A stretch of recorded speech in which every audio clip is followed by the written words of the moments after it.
Você que trouxe a sua Bíblia, abra comigo no Evangelho de Marcos, capítulo 10, versículo de número 27. A primeira atitude que eu e você temos que ter: encare o desafio com coragem e com fé. Quantos desafios já surgiram para mim e para você em apenas 12 dias de um novo ano? Amém? Diz assim a palavra: Jesus, porém, olhando para eles, disse: para os homens é impossível. Tem coisas que eu e você estamos enfrentando agora. Para o homem é impossível. O que representa para um homem o impossível? Não tem solução. Isto é o impossível para o homem. Mas olha o que Jesus falou para eles. Mas não para Deus. Porque para Deus todas as coisas são possíveis. De todo esse versículo, eu quero ficar com uma palavra: possíveis. Está no plural. Pode se assentar em nome do Senhor Jesus. Você deixa no início do versículo para mim, por gentileza? O que nós aprendemos aqui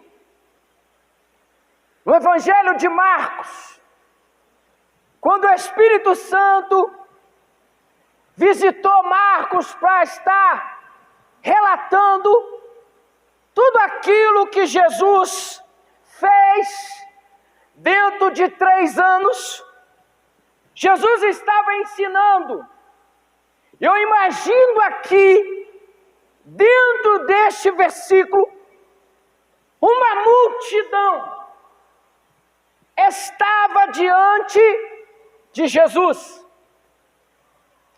E Jesus, olhando para eles, como Ele é onisciente, onipresente e onipotente, Ele já sabia diferenciar a situação de qualquer homem, de qualquer mulher. Olhando para eles, eles também estão no plural. Não era poucas pessoas, era uma multidão. E muitos estavam ali, em seu rosto estava estampado a necessidade, a urgência de um milagre. Assim é eu e você. Nós estamos aqui e muitas vezes o nosso semblante resplandece que eu e você precisamos da resposta que só uma pessoa pode dar, que é Jesus. E ele começou a falar. Talvez ele começou a dizer assim: Júnior, pastor Júnior, a sua situação para o irmão que está do teu lado é impossível. Ele começou a escolher pessoas dentre a multidão e começou a falar: para ele é impossível. Mas ele começou a ensinar. O que é o ensinamento de Jesus? É você confiar. É muito fácil a gente chegar e falar assim: eu aceitei Jesus.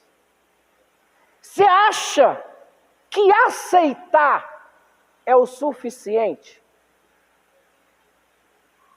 Eu vou falar uma coisa que eu penso. Eu cometi muitos anos o erro de falar que eu aceitei Jesus. Talvez você vai falar assim: nossa, agora o irmão vai falar uma heresia em cima do altar. Não, eu vou te explicar. Primeiro, quem nos aceitou foi Jesus.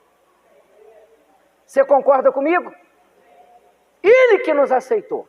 Por quê? Vou te explicar. Como um homem e uma mulher, pecadores, porque a todo instante nós cometemos erros, nós decepcionamos Deus, teríamos condição de aceitar uma pessoa santa, poderosa e gloriosa. Agora uma coisa, nós aceitamos o sacrifício que foi feito pela pessoa de Jesus, nos deu acesso à salvação. Eu tenho que aceitar o sacrifício que foi feito, porque ele me aceitou primeiro. Então eu tenho que aceitar o sacrifício que ele fez. Ele se ofereceu. Por que Jesus se ofereceu por mim e por você? Porque todo homem que Deus levantava, ele errava. Todo homem que Deus levantava, Satanás derrubava. Então Deus precisou mudar o rumo da história. E o que Jesus fez? Pai, eu vou me despir da minha glória e descer lá embaixo e me fazer como homem, como eles. E vou mostrar para eles que é possível tudo em Deus. Jesus foi homem como eu e você, irmão. Ele teve os mesmos desejos. Ele passou por tentações que eu e você passamos. Então eu e você temos que aceitar o sacrifício que restaura a aliança de Deus para com o homem. E nós vemos aqui ele ensinando. Agora vamos lá. Os maiores desafios surgem como resposta e as maiores necessidades. Divide aí 12 dias diante de tudo que você já está passando. Qual é a sua maior necessidade? Segundo, problemas são gerados por escolhas erradas. Então a primeira atitude é o quê? Encare o desafio com coragem. O que você está enfrentando? O que eu estou enfrentando? Então temos que ter o quê?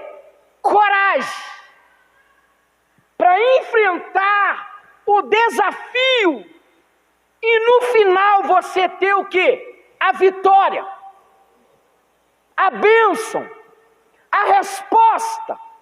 Nós pregamos aqui, sexta-feira, sobre um tema: agimos para vencer.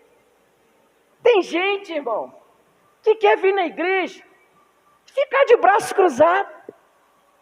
Eu vou falar uma coisa aqui, que vai bater de frente com você.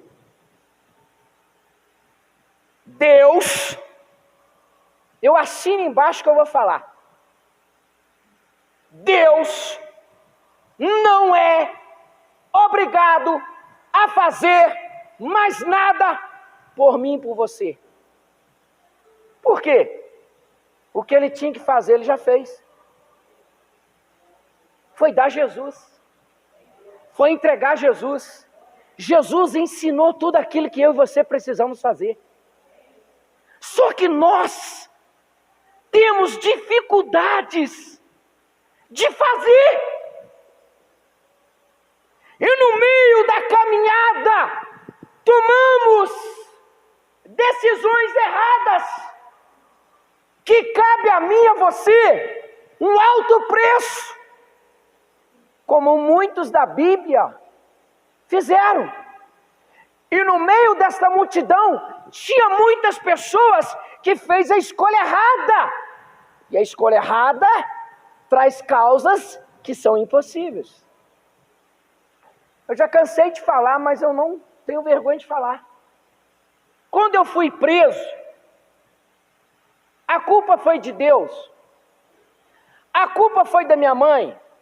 A culpa foi da igreja. A culpa foi do pastor, não. Tem muita gente que quer comparar o seu erro acusando alguém. O erro foi meu. A escolha, quem tomou foi eu. Quem tomou a decisão de errar fui eu. E a causa que eu me envolvi se tornou impossível para o homem. Mas quando estava vivenciando este momento impossível, ao mesmo tempo, Deus envia alguém para trazer uma palavra de consolo, para trazer uma palavra para mudar a direção. O caminho de Deus é reto, irmão. O caminho de Deus não tem curva. O caminho de Deus não tem atalho. Não tem. É uma reta infinita. Só que às vezes as pessoas nos propõem atalhos. Hoje está cheio de igreja propondo atalho. Estão deixando a palavra de lado e propondo atalhos. É por isso que você tem visto uma igreja que não tem visto mais o sobrenatural de Deus acontecer. Deus é culpado? Não! A palavra dele está na nossa mão. Só que nós damos mais ouvido ao que o homem está falando. E tomamos escolhas erradas. E Jesus ensinou. Mas não para Deus. Segundo, dedique o melhor para Deus. Será que estamos dando o melhor nosso para Deus? Vamos tirar aqui um exemplo clássico que todos nós fazemos. Todos nós aqui trabalhamos. E quando você trabalha numa empresa, há normas, há regras, há horários para se cumprir e para se respeitar. Você tem que dar o seu melhor. Porque se você não dá o seu melhor, o que o patrão faz? Infelizmente, você não está apto para continuar na empresa. Porque você não está entregando o seu melhor. E para Deus é assim. Por que para Deus a gente quer dar o que sobra? Hein? Você já parou para pensar isso? Deus dá o melhor para nós. O melhor de Deus ainda está por vir. Deus não deu o resto. Deus deu o seu melhor. Quem era o seu melhor? Jesus. Você é o melhor. Eu vou te dar para salvar aqueles que querem. Irmãos, eu bato sempre em cima. Não se preocupa com a igreja cheia. Se preocupe com a igreja que tenha qualidade. Se preocupe com a igreja que vai morar no céu. Porque multidão não significa que tem a presença de Deus. A Bíblia fala, muitos são chamados, mas vai ser poucos que vai ser escolhido. Será que você está preocupado em ser os poucos? Ou você está preocupado em ser o muito? Dedique o seu melhor, porque no seu trabalho você dá o melhor. Quem trabalha por conta, ele tem que dar o seu melhor, porque se ele não dá seu melhor, ele perde cliente, ele fecha as suas portas. Então você tem que dar o seu melhor. Por que para Deus nós damos o que sobra? Temos exemplo na Bíblia. Quando duas pessoas foram entregar uma oferta, um deu porque estava sobrando, o outro deu o que tinha. Não é o valor, não é a quantidade, é aqui dentro a sinceridade. É isso que Deus quer ver hoje em mim e você. Não adianta essa igreja aqui estar todas as cadeiras ocupadas, mas muitos não vão dar o seu melhor, que é ser sincero com Deus. Você está aqui nesta noite, e não tem sido fácil, mas você tem procurado dar o quê? O seu melhor. Quando fazemos isso, chamamos para nós a atenção de Deus, porque estamos procurando a dedicar a Ele o nosso tempo.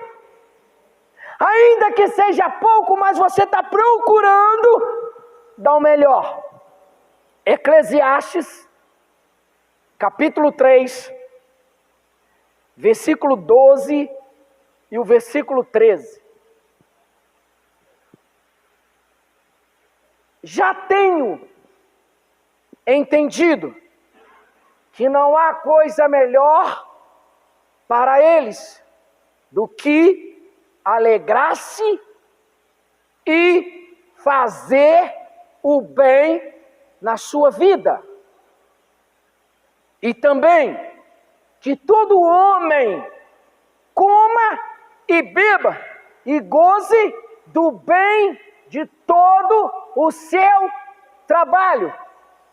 Isto é um dom de Deus. Irmãos, o que eu vejo aqui, dentro desses dois versículos que nós acabamos de ler. Deus é o dono do ouro e da prata? Sim. Mas eu quero que você me mostre, em toda a história do cristianismo, aonde Deus abre o céu e faz chover dinheiro, se você não trabalhar. Mostre para mim na Bíblia. Ali está dizendo, isto é um dom de Deus, anterior ao seu trabalho. Como adquirimos riqueza? Do nosso trabalho. Você concorda comigo? Do nosso trabalho. Por quê? É um dom de Deus.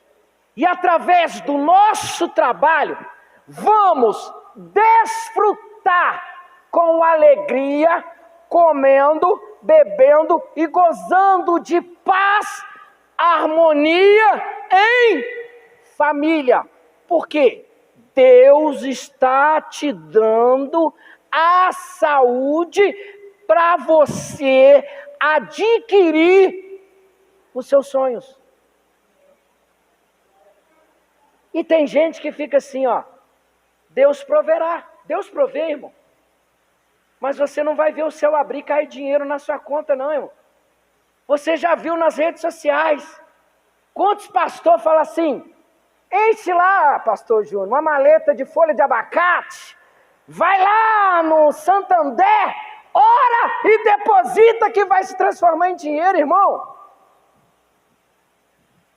Deus é o Deus da provisão. Mas Ele age dentro da saúde que Ele te dá. Tendo saúde, vamos trabalhar e conseguir dentro da sua vontade. Tem muita gente sendo ensinado errado. Não, se você aceitou Jesus, você vai ser bem sucedido em tudo. Nem tudo nós vamos ser bem sucedido não, irmão. Nós vamos ter vitórias e vamos ter derrotas. A Bíblia tem exemplo de vários homens e mulheres. Ele falou, vocês vão ter aflições, como eu tive. Vocês vão passar por um momento de aflições. Qual é a aflição que você está passando?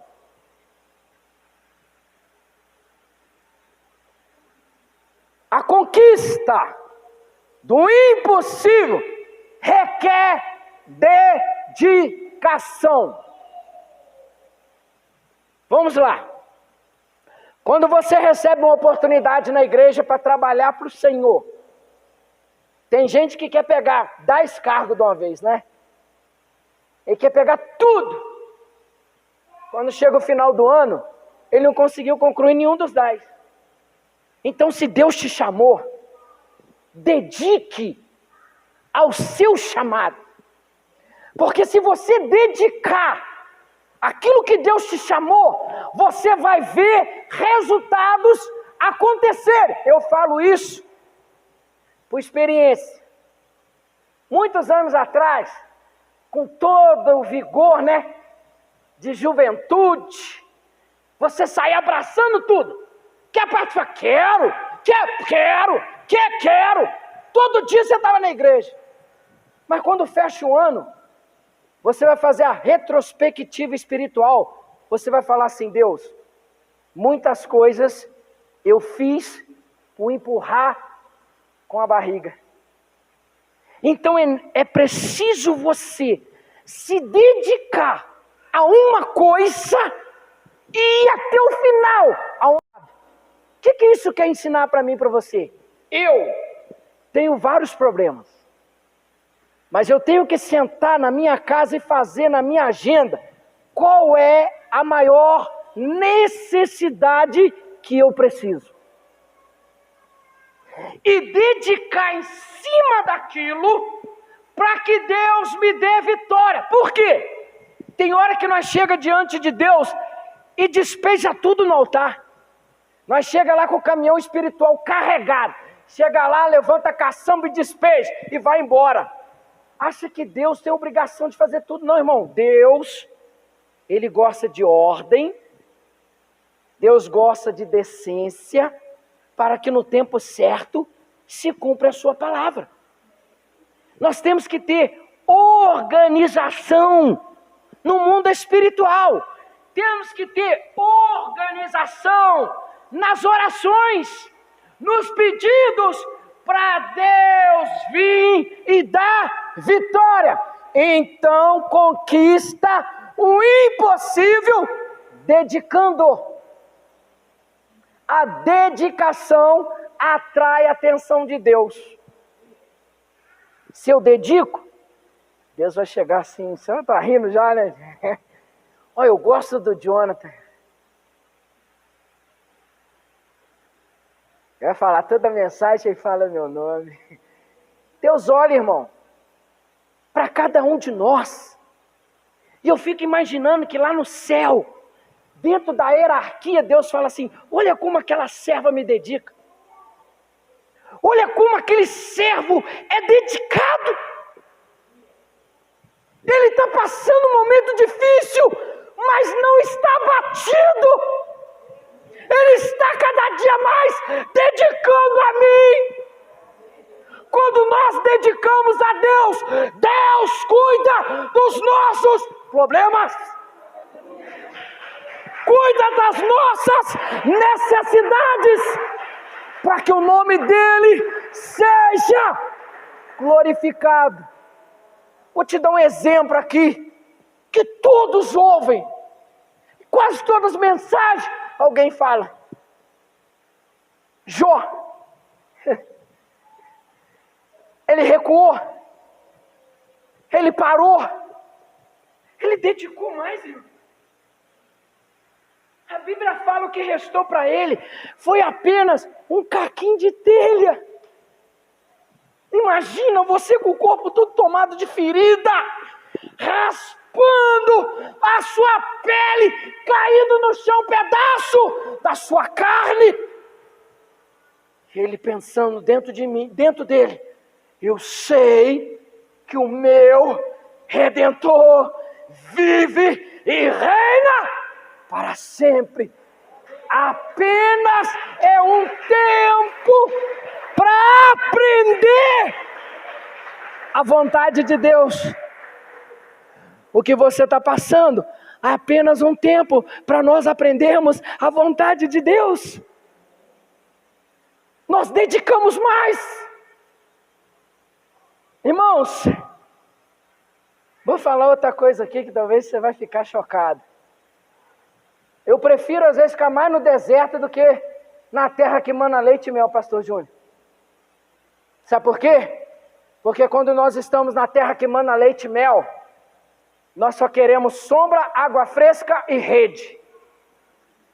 Mas quando estamos no deserto, a única coisa que nós queremos é joelho no chão, clamor ao Senhor, para que venha a resposta, para que venha a notícia, para que venha um milagre, porque quando você está na terra que mana leite e mel, você deixa Deus de cantinho. Porque quando está tudo bem na nossa vida, nós nos acomodamos.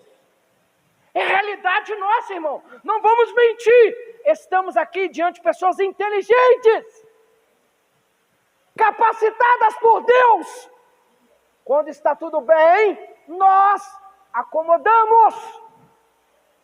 Mas quando Deus leva o homem para o deserto, a história muda. Se você for ver a Bíblia, toda a história do cristianismo, os homens e mulheres passou a maioria das vezes no deserto. E foi lá que Deus trouxe revelação, foi lá que Deus trouxe visão, foi lá que Deus deu orientação, foi lá que Deus deu palavra. Talvez no seu deserto é onde Deus vai abrir a sua mente, te dar sabedoria para o melhor que está por vir. Diante a vontade de Deus, atenção necessária para alcançar a vitória. Terceiro, atitude, Deus nos capacita a vencer desafios. Você é capacitado. Você é capacitada para vencer qualquer desafio. Nós somos criados para vencer desafios. Desde quando você nasceu, você enfrenta desafios. Eu já falei isso aqui, ó. Se você perguntar à sua mãe, se ela ainda se encontrar viva, pergunta para ela como foi a gestação, quando ela estava te esperando. A minha mãe conta que quando ela foi ganhar meu irmão, quase que ela morreu. E o médico falou para ela, temos que optar, um ou outro ficar vivo. Era impossível para ele, mas não para Deus. Quando Deus tem um plano, Ele deixa os dois vivos. Você está entendendo, irmão? O que Deus quer falar para mim e para você, Ele nos capacitou para vencer desafios que se levantam quando nós aproximamos mais de Deus. Quanto mais aproximamos de Deus, maiores são os desafios. Irmão, tem que ter desafios. Se você serve um Deus poderoso, não vai ser fácil. Os desafios têm que se levantar. Para que o mundo veja que o Deus que nós servimos é poderoso. Vamos lá. Josué, capítulo 10, versículo 8. Olha o que a palavra vai falar para mim. E o Senhor disse a Josué. Vamos imaginar aqui que Josué estava passando um momento difícil. Todos nós temos um momento de encavernar, né? Não é entrar na caverna, é encavernar.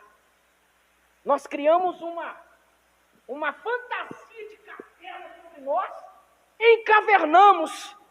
Não queremos conversar com ninguém, não estamos para ninguém, porque estamos cheios de problema. Não, irmãos. Deus chega e fala assim, e o Senhor disse a Josué, não os tema, porque os tenho dado na tua mão.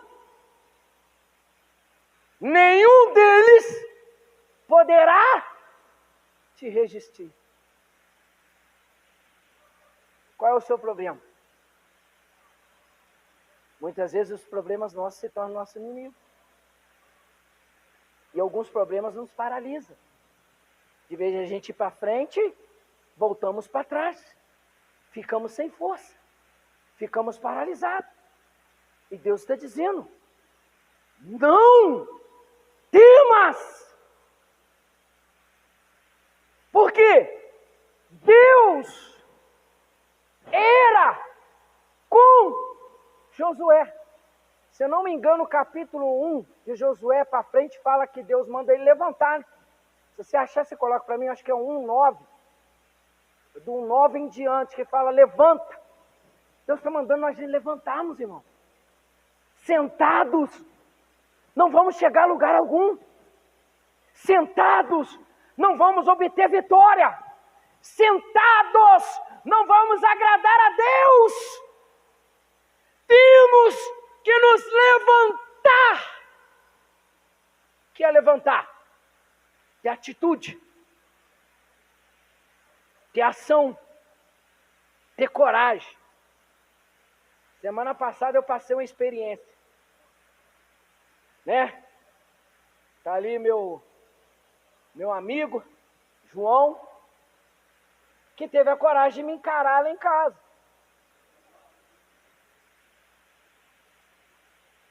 Eu gostei da atitude dele. Por quê? A atitude dele ganhou a minha confiança e o meu respeito. Assim é Deus, irmão.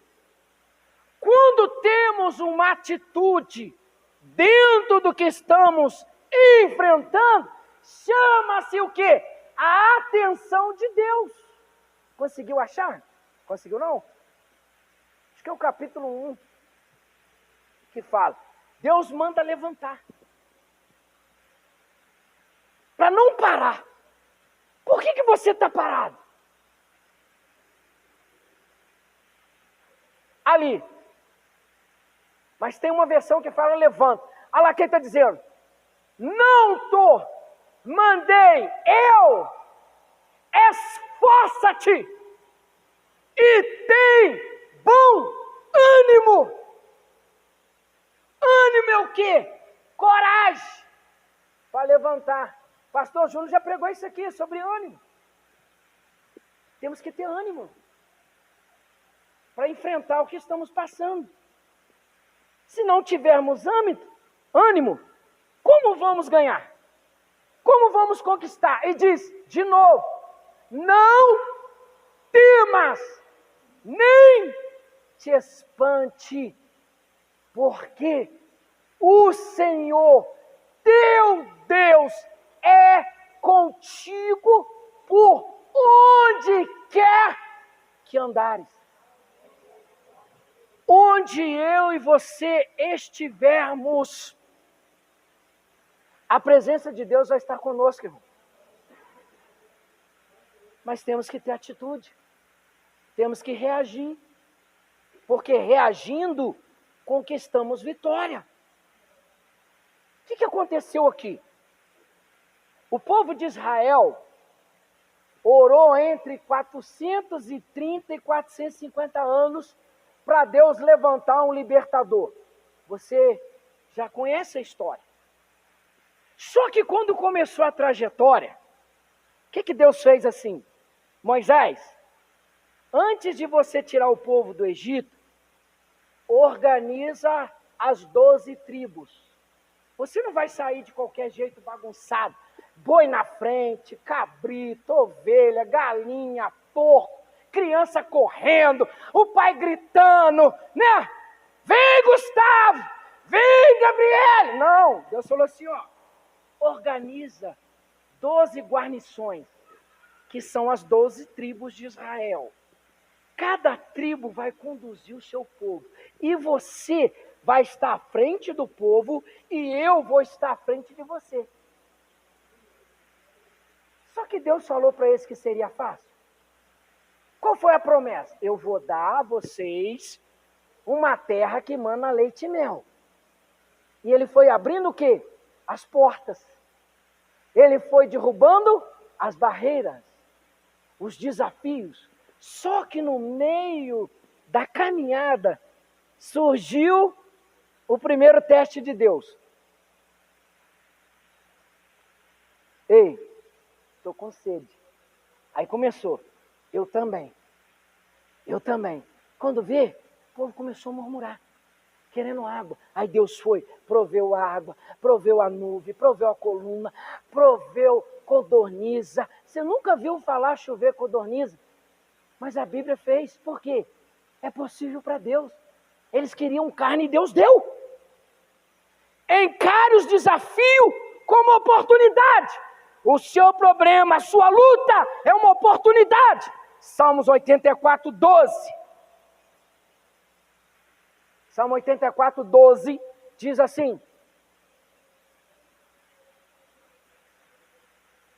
Senhor dos exércitos, bem-aventurado o homem que em ti põe a confiança.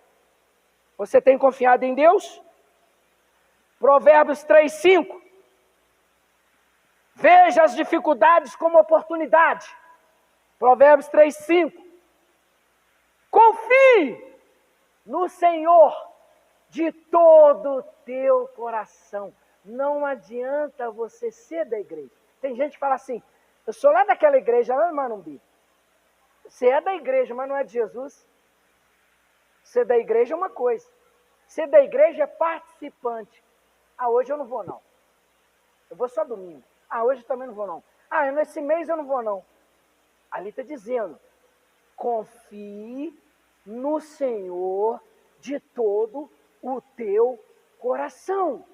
E não te estribes no teu próprio entendimento.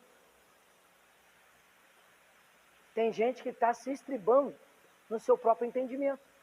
Porque quem sabe muito, acha que não precisa de Deus.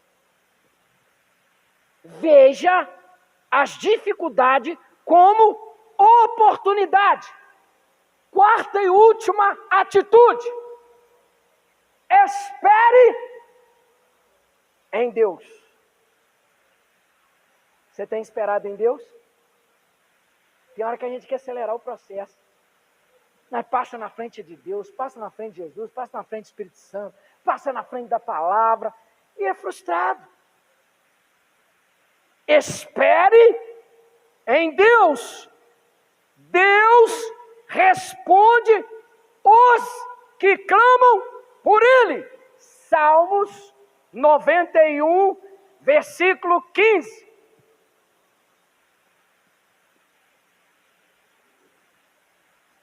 Ele, olha só, Ele é quem? Você, eu, nós. Ele me invocará e eu lhe responderei. Estarei com ele na angústia. Dela o retirarei e o glorificarei. a diferença de quem espera, do apressado.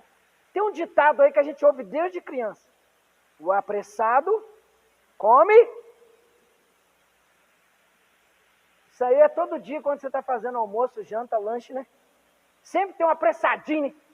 A mãe está fazendo a comida, a esposa já chega, ela mete a mão na panela, não está nem pronto. Come cru e vai assim. Deus está mandando você esperar. Porque quando nós esperamos, irmão, é tudo preparado. Está tudo certinho, encaixa tudo perfeito. É a mesma coisa de você montar o quebra-cabeça com milhões e milhões de peças. Você já viu quando o quebra-cabeça é grande? As peças são miudinhas. Uma vez, quando nós estávamos de férias, nós ficamos quase 20 dias na casa do meu tio. Cismado de comprar um quebra-cabeça lá, irmão. Do tamanho desse altar aqui. Mas ficou quase as férias inteiras para montar. Tinha coisa para distrair. Nós ficamos fixados, ligados na peça. Não vou falar não. Outro dia eu comprei um bonequinho pro meu menino lá. Eu fiquei a noite inteira para montar, irmão. Noite inteira. Ele só teve o interesse de fazer assim, pai, compra e paga.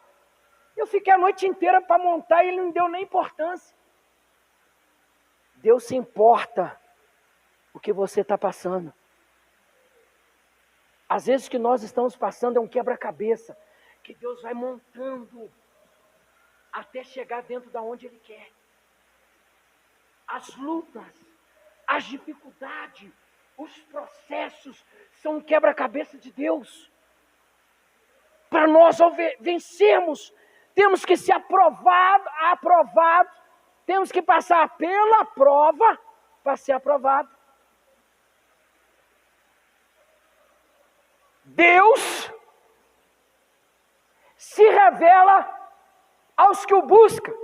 Salmo 145, 18.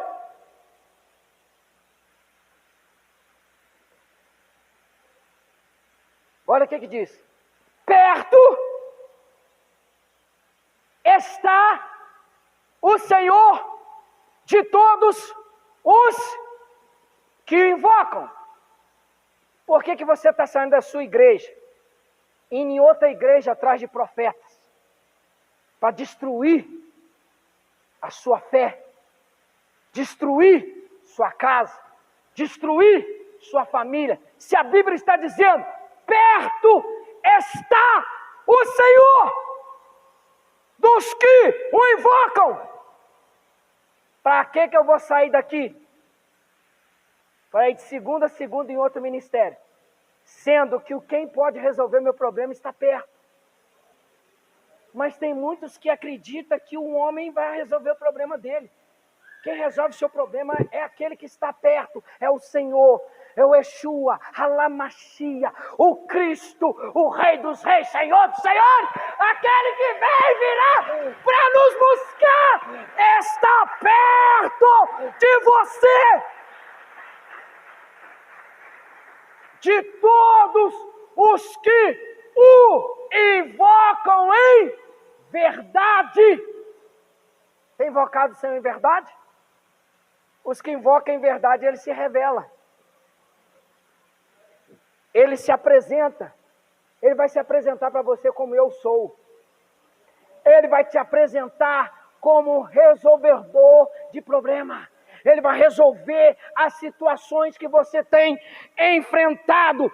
Deus socorre os que nele confiam. Para encerrar, Jeremias 29, 12.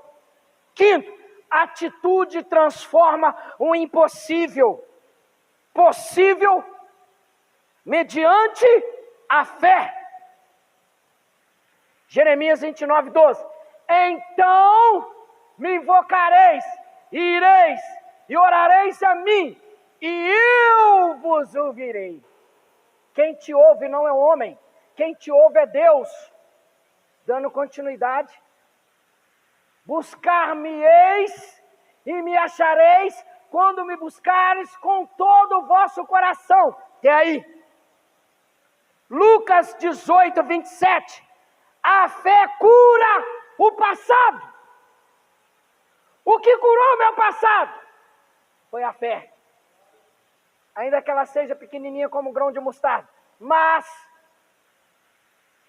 ele respondeu: as coisas que são impossíveis aos homens são possíveis a Deus. A fé cura o passado. A fé muda o presente. Você tem fé? Quem aqui tem fé, levanta a mão. A sua fé vai mudar o presente. O que é o presente? É o que você está passando agora. É o que você está enfrentando agora. A luta, o problema, a dificuldade. A sua fé vai mudar o presente agora. E ela pode mudar o futuro. Olha o poder da fé. A fé muda o presente. A fé nos prepara para o futuro. Lucas 1,37. Porque para Deus nada é impossível. Lucas 5:5. E fica de pé. E respondeu Simão, disse-lhe: Mestre, havendo trabalhado toda a noite, nada apanhamos. Olha a diferença. Mas, sobre a tua palavra, lançarei a rede. Foi sobre a palavra dele? Não. Porque eles passaram a noite inteira pescando e não pegaram nada. Mas Simão Pedro falou assim, ó, sobre a sua palavra, eu vou lançar a rede. Lança a rede sobre a palavra. Lança a rede sobre a Bíblia. O manual do seu sucesso está nas tuas mãos, irmão. Só que às vezes deixamos de acompanhar ele, de nos atualizar. E ficamos para trás. Somos enganados pelo homem, sendo que temos um manual de mudar o futuro, o presente. Amém? Coloque um hino para a gente estar orando aqui.